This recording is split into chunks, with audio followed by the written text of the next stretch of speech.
Hello everyone, this is Mulana from Homesuitland U. Today's lesson is about lend versus borrow. Lend and borrow. And the first one is lend. Lend. It shows that something is temporarily given to another person. So it is briefly, it means give. بحذيرو time ማለት has lend. It is to give. It means give. Alright. The example is Philly lent 200 birr to Sammy.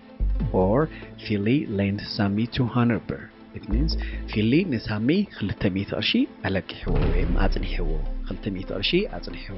And the next one is borrow. Borrow means, or it shows that something is temporarily taken from another person.